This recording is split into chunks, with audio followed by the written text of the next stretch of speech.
Welcome back, ladies and gentlemen. Today we're going to do kind of a different video. We're going to focus on a bit of a different aspect of running a bait company. And this is going to be mass production. So we are fortunate enough to service several retail locations. We also are prepping to do, there's a trade show, the Bass and Saltwater Expo, Raleigh, North Carolina. It's happening January of 2026. But we're going to bring about 2,000 bags of baits. And in order to facilitate that kind of volume, you need a bit bigger of a machine in order to handle that. So enter the Shooting Star. So this does 12 cups on each side, and you can see these individual ports. So you can do individual colors and pull it out of one port, or you could do laminates and pull it out of the center port. And this centerpiece here is actually a manifold, and it heats up.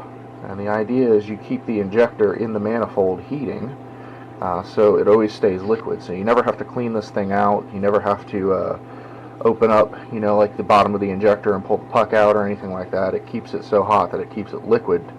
And as long as you are doing what you need to do, purging it from the valves and such, which I'll show you in a bit, then you should never actually need to clean this injector out.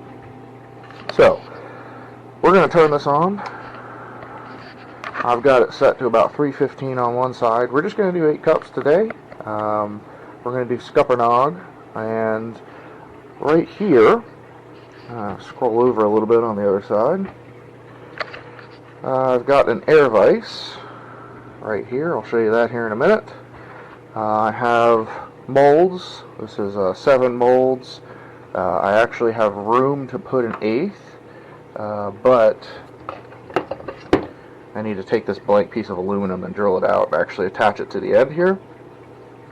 So I will have room for 8 molds. So this is 7 right now. And then these in between, these are actually cooling plates. And you can see they're all connected. It's basically channel cut CNC aluminum with channels cut all through it. And then it's threaded, and these pipes run water through the plates. Now the reason for this is because when you're injecting into these molds, and if you're doing a huge volume at once, it means that you're injecting these molds pretty fast. The cooling plates is cooling them pretty quickly, and then you're switching them out and you're doing it again. Now that heat transfer normally will heat these plates up to 300 degrees, right? Because you're putting 300 degree plastic in these over and over and over again, right? And aluminum takes heat. So the idea here is to cool these plates down to about 70 degrees with the water. That way you can continually keep production going. So these plates, I did have them made. Patriot Bait Molds. Aaron, awesome dude. He makes great molds. He does custom work. If you guys are interested, even if you want to have like a custom mold made, he does all the CNC stuff. Great dude. So I'll put his information down in the bottom. I don't even know if he's taking new customers, but if he is, I'll put his information down there so you guys can see it. So the other thing we have is we have a big old 8-cup plastic thing. I have a 55-gallon drum of plastic. And we're going to be heating up 8 cups of plastic at once. I know that's a lot more than most of you guys actually see done at once, but that's what we're going to do today. And then the other thing that I wanted to show you is that I have, you can see these pipes, right? They run in and out of all the plates, and then it runs out here. And I actually have it running through 2 radiators.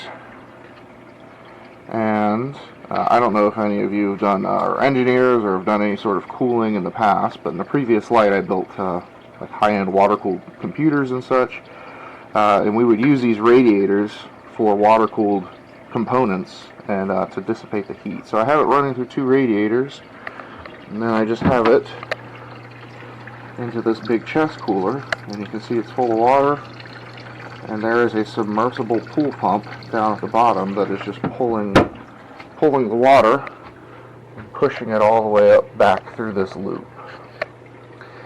So we'll be back in 1 second. Let me get this cup ready and we will show you the process start to finish. We're going to put this in the microwave, and we're going to cook this for about 20 minutes. Alright, we've got our air vise ready to go. There we go, you can see it is compressed. This is not going anywhere. That's 110 psi on the end, smashing these plates together.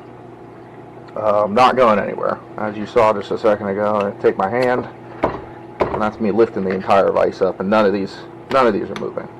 So, and we can see right here the temperature on our shooting star is going up. You can set these both sides. You can set individual. I have one side set to 315 because we're just doing about 8 cups today. If I were doing the full like 24 cups and pulling it out of the center port, I would set, typically with laminates you want one side to be cooler than the other, that way they don't bleed. So I would probably do like 310, 315 on each side. 310 on one side, 315 on the other. Since we're only using 8 cups today, we are going to be doing just the side that is set at 315. Alright, next we are going to get our color ready. This is Scuppernong, so we're going to use Loreworks Cherry Red dye 120. Now, the thing that might be different that you guys are unfamiliar with is I am using a syringe, right? This is a 5cc syringe. Milliliter is the same as a cc. Now, the reason for this is because we're doing 8 cups of plastic, right? Now, you figure 35 drops per cup times 8, what is that? Like 300, 400 drops. And at the end of the day, I'm just not going to count all of that out, right? So, the measurement is about 35 drops per cc. So, we have 8 cups. We'll do about 8 cc's just of the dye, and that's how we'll get that big cup. That big 8 cup thing completely colored so that it's saturated all the way throughout. So we'll go ahead and just turn this upside down. And these syringes, you can get them off Amazon. They're just there's a specific name for them, but they don't have the needle, just like a blank end there. But just like at the doctor's office, if you're drawing blood,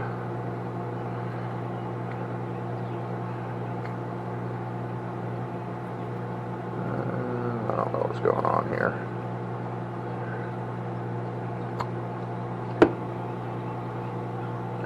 Alright, so this is about 6 cc's. We'll do another one.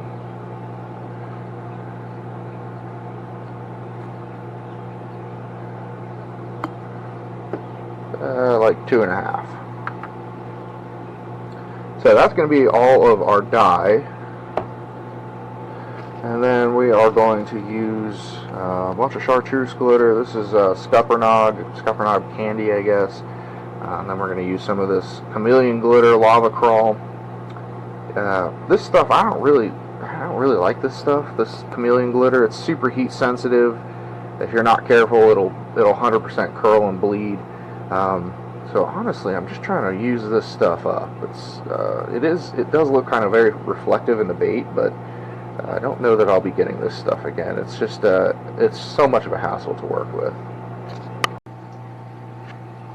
And this is just yesterday morning's. I wake up obnoxiously early, about 4 o'clock every single day. So I come out to the shop nice and quiet, and I get work done. This is just yesterday's stuff. I cast for about, I don't know, maybe about an hour, maybe 2 hours. We've got about 40 of each of these types of baits. This is a speed worm. This is our 5-inch reactor worm. This is a custom mold. We've got ribbon tails. So we've got about 40 of each of those. If I tilt the camera up, I did pink as well. We've got our 5-inch hex worms, which is custom as well. We've got more speed worms. Coming on over, we've got all of that in pink. This is our custom buzz beaver, custom again. This is our flex fin shad. This is our blood worm. Anyway, so I cast all of these, and then sliding over, I've got basically all those same baits, and this is what we call peanut butter and jelly, because it looks brown and purple. So, but that is, if I had to guess, there's probably, I don't know, 4 or 5 bags of these shads. Same with the buzz beaver, same with the bloodworm. That's maybe, I don't know, 40 of each. And then in the pink, also probably the same number. And then sliding over, we've got the worms. So estimates, just kind of a guess. We got like 40, 40, 40. What is that? 120. Let's see. And we'll say like another 40, 40, 40. So that's what, 120, 160 now. And plus all the pink baits, we'll just say like, we'll just say another 40, right? It's around maybe 200 individual baits, Now once you package these all down, and again, this was about an hour, just 1 hour of casting, because, with the shooting star over there, you can kind of get these molds and get into kind of a cadence of really casting very fast. So about an hour, 200-ish baits. Then you figure, once you bag them all up, it's usually probably about, I don't know, 20, 25 different bags of baits. Because, like we sell these speed worms in 6 packs, right? So usually about 20 bags of baits for an hour or so. So you can kind of do the math there. And again, this is all guesstimates. But you can kind of do the math and figure out, like, okay, this is an estimate of how many hours I would need to accomplish, 2,000 bags, like 200 hours. Alright, here we go. Reach in and grab this. This is our 8 cups of plastic.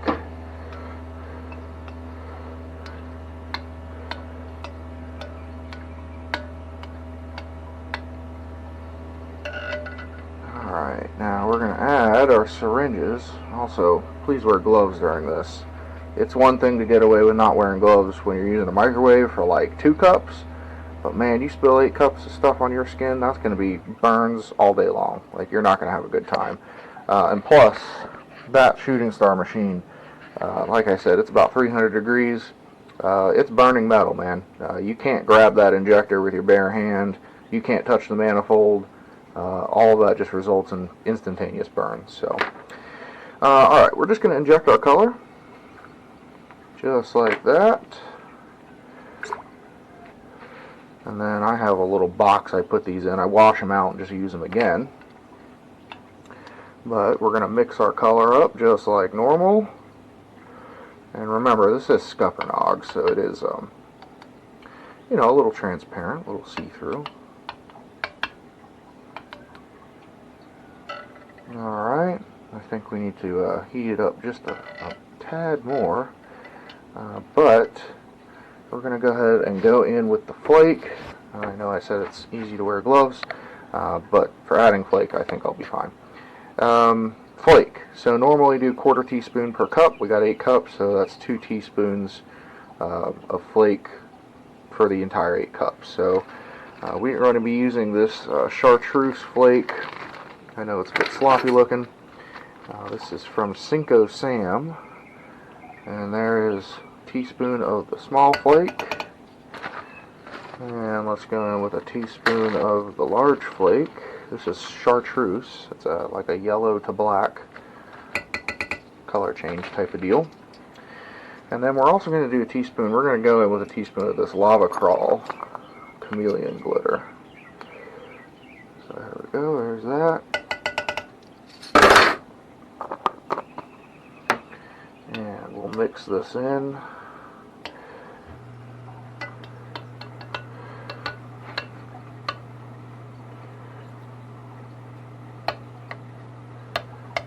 Everything's bigger when you're doing it production.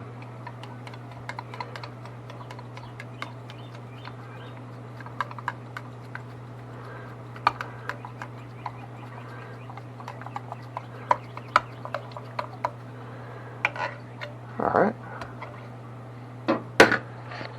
looks alright. Probably going to heat it up again for probably another minute or so, and then we'll go ahead, we'll be right back, and I'll show you pouring it into the machine. Alright, so here we are. It just came out. I'm going to give it the last stir. And this is the part where you really need gloves. So we're going to take this big old thing. We're going to carry it right over here.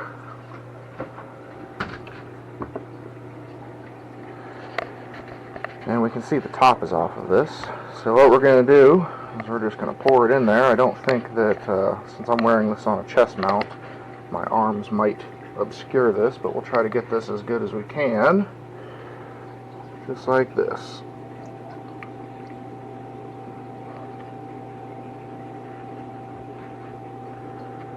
And that's 8 cups. Of course, you can see there's still room in there, so you can do 12 cups on each side is the amount. And we'll just wait a second for this to kind of pour out a little bit.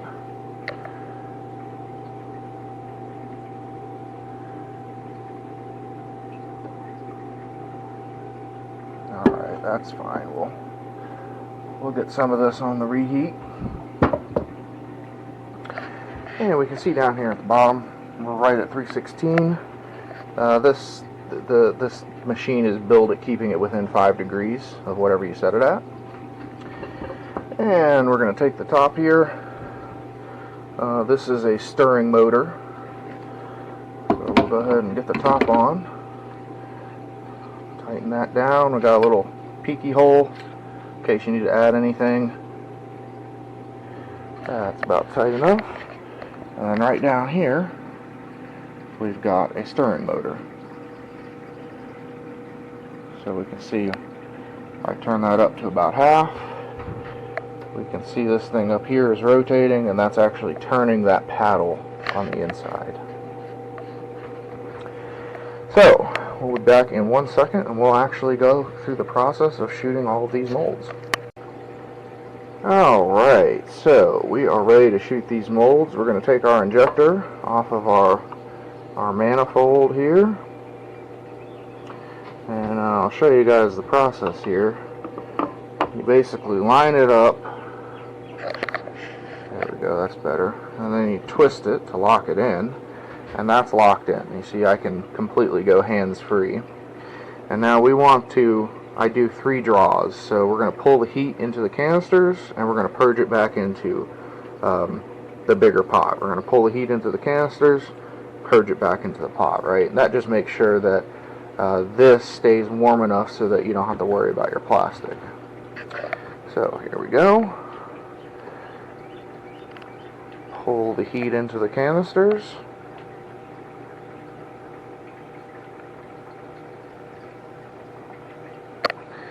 And then we're going to purge it back in.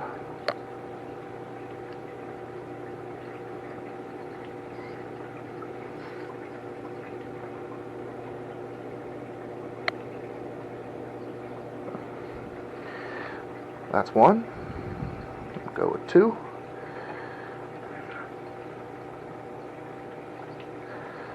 And purge it. And just like with a normal injector, you'll be able to feel the pressure and what is a good pull versus what is a bad pull. Once you get toward the end, you'll really start to feel it like sucking air up.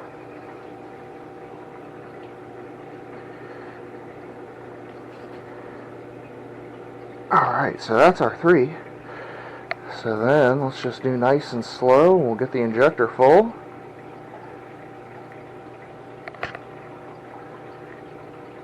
Alright, that's full. We're going to unlock it. And then we are going to start our process of filling these molds. Now,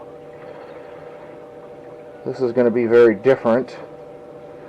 I know that most times in most molds you can feel the back pressure. This is going to be a lot lighter. And that's because, in other words, you have to be a lot more gentle on the injection. And you'll feel a solid stop, but it's just very, very easy to push past that stop. And then you have plastic shooting everywhere. Top it off just like you would in any other mold. Alright, and then we come back to our injector, lock in, and we're going to purge once again.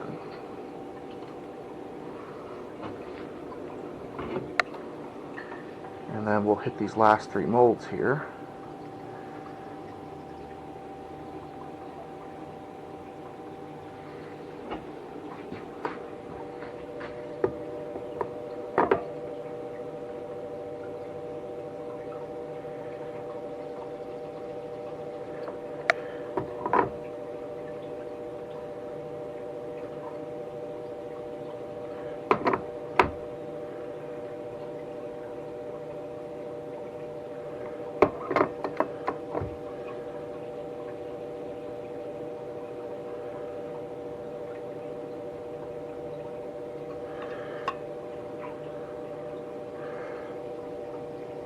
Top them off.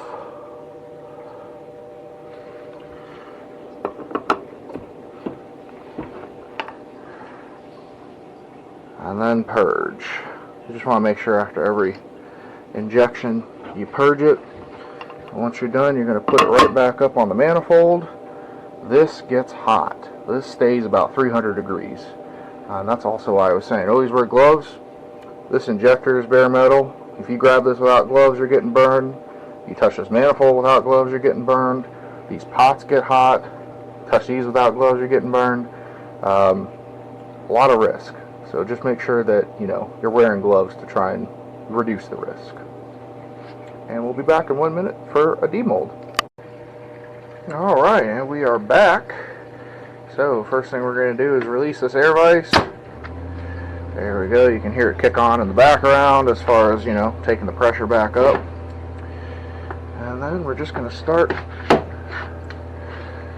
demolding all of these.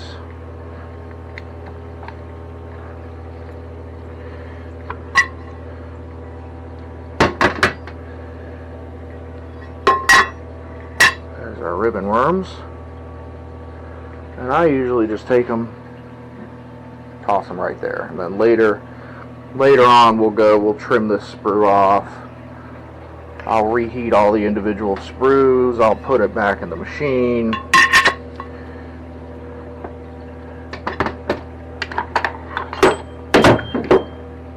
And these are individual spacer blocks. This is just right off Amazon, 1 inch by 1 inch aluminum. Different molds are different heights, right? So in order to keep it all the same height, I just have spacers and such.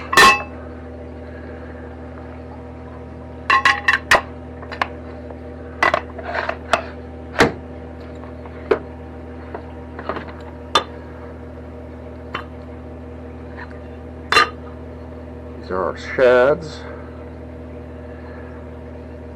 These turned out really good.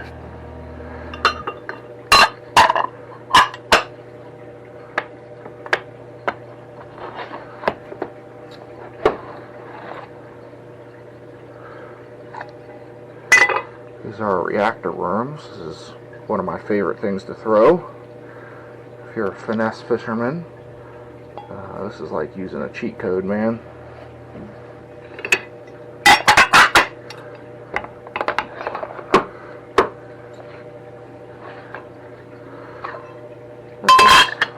This is our blood worm. Super finessey. Great for rivers.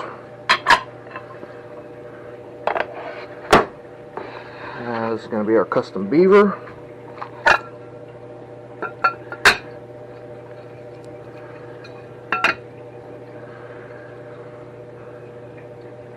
Turned out great.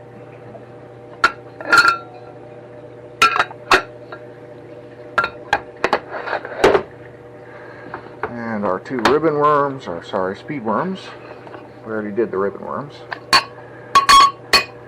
Yeah, we got a little bit of flashing on this one. that's what I was saying.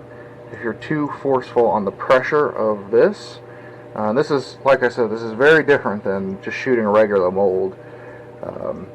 This is what happens. You get a flash. We can trim this up. It'll be nice and pretty, you know. Usually if it's too involved, like if you were to get flashing on this, you know, all the fins would be completely junked up. In that case, I just recycle them. But these worms are easy enough to just trim up so that they're good to go.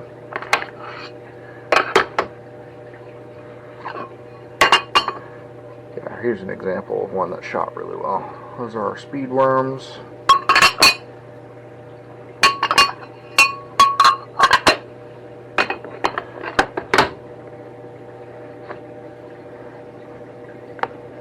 And then last but not least,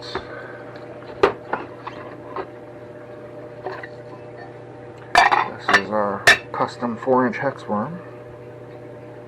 These things are awesome on Ned heads. I also have this in a 5.5-inch. Shaky heads, wacky worms. These things are probably the most versatile soft plastic you'll ever use.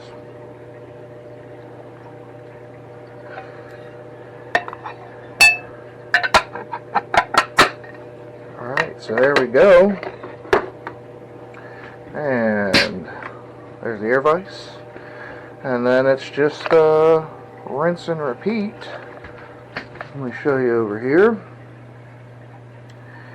These hex worms, this is 12. These speed worms, this is 6. I have more molds for these, but I need more space on the air vise, or actually a second larger air vise would probably work. But so that's 12, 13, 14, 15, 16, 17. That's 18 baits. This is 6. This beaver. So 19, 20, 21, 22, 23, 24 baits. Let's see, 2, 4. This is 10 for the bloodworm, so that's 34 baits.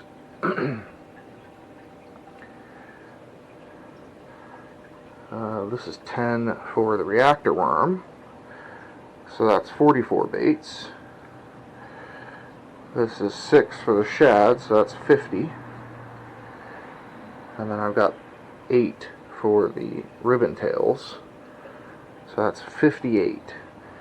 So 58 baits, and we've been out here, oh, I mean, you know, with the camera magic and all that sort of stuff, less than an hour, probably, like, including heat up time, because we did have to cook the plastic for about 20 minutes, so about 40 minutes is what we've been out here. So you can take this to scale and you say, okay, I make 58 baits every 40 minutes, you know, how do I take this into more of a production standard? So and then obviously if you have a bigger air vise, right, this is a 40, like a 40-inch air vise, but you know, these paddles on the side, these here, you know, this, the actual vise part, all this stuff takes up room on the track. So I believe I have about 32 inches of actual usable space. There are some people that build these air vices, and I built this air vise completely on my own, about $180. You can buy them for like $400, but obviously $180 is far better than $400, right? So, and they have all sorts of different flavors. You know, I just used a wood block. Some people, you know, they'll take this like channel lock and drill it through and all that sort of stuff and get all fancy with it. Mine is more for function over form. But so I have about 34 inches. It's about 8 molds. So once you get, once I get this additional aluminum plate that I showed you guys, once I get this on here, I have to unscrew the paddle from here in order to do this. But that would be a full 8 molds that you can shoot at once. I am gonna, we actually have a second shooting star with, I don't know, it's probably about the same size, like a 34-inch. So I do want to build a bigger air vise though, you know, like a 48-inch, you know, usable space, so I can get, you know, 5 more molds in there or whatever that is. So that's going to be rinse and repeat. We'll be back in 1 second after I'm going to go ahead and shoot these molds a bunch of times and run through them, and then I'll be back at the end to show you kind of like the total production. Alright, we are back. I am finished with this machine. I know I said come back once I was done. I was just going to shoot. Here we are, power off and everything. I was able to do 4 iterations of all of those molds in the span of an hour. Now, also consider that, I was bullshitting with the camera. I was, taking the sprue off, doing all sorts of stuff that was kind of taking up time in between. Typically, I can do about 5 iterations an hour if I'm just kind of full blown.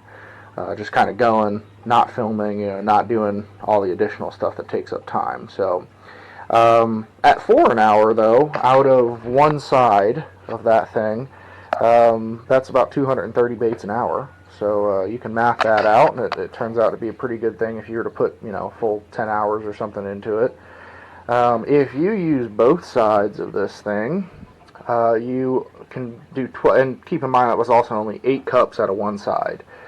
So if you do the full 12 cups out of both sides, it goes even slower, and you're probably able to do like maybe 6 or 7. I mean, keep in mind, I was shooting the molds, I was reheating, I was putting it back in here.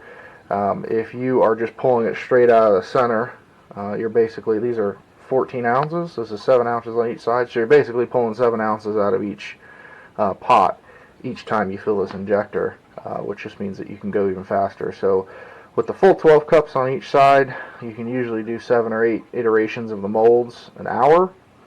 And you can math that out. That's even more. I mean, if 4 iterations was 230, times 2, what is that? 460. Math is never my strong suit, but 460 an hour, 500 an hour. You can really push the limits of how far you can process with this. Now, if you also added in, for instance, we have a second one of these machines. So if you were to do that, I mean, you could theoretically do 12 and 12 and 12 and 12, so that would be 48 cups. So there are additional ways that you can kind of push up production. Down here on the end, I also have I have 2 of these. This is a Presto pot with a stirrer kind of mixed in.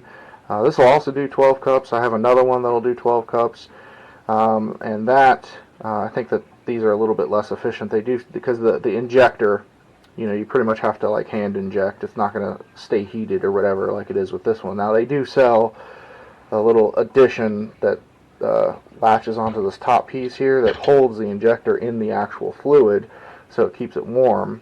I just don't have those. I just have these normal injector pots, Presto pots with the stirrers. So, but if you were to do, both of these machines plus these Presto pots, I mean, we're talking, 48 cups out of both of these, and then 12 and 12.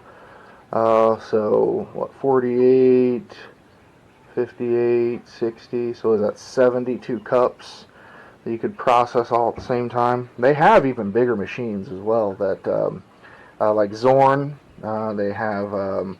There's the Big Blue from Ultramolds actually, and those are automated machines. So everything's on a timing schedule. The molds are about $5,000 to $8,000 per piece because you're shooting 40 or 100 at a time. And that's what these big companies are doing. These big companies have gigantic, like Yamamoto. He probably has 20 of these giant production level machines. Not these, I'm sure he has some of these, but there's an even higher level above this where you can press out, 100 baits every single time you do the mold. So. But anyway, there you guys go. I hope that was some good insight into what goes into actually running a bait business. Like I said, I was able to do 230 of these today. The next step is going to be packaging all of this, and it's quite a doozy. My guys have a couple of days off, so as soon as they get back, though, that's what they're going to be working on is, put a little bit of worm oil, putting them in the package, getting them all nice. Like I said, I need to bring about 2,000 bags of baits to this trade show. So that is what we're going to be spending the rest of the year. It's almost the 3rd week of May right now, 2025, and that is what we're going to basically be spending the rest of the year preparing for. If you guys have any questions, let me know down in the comments.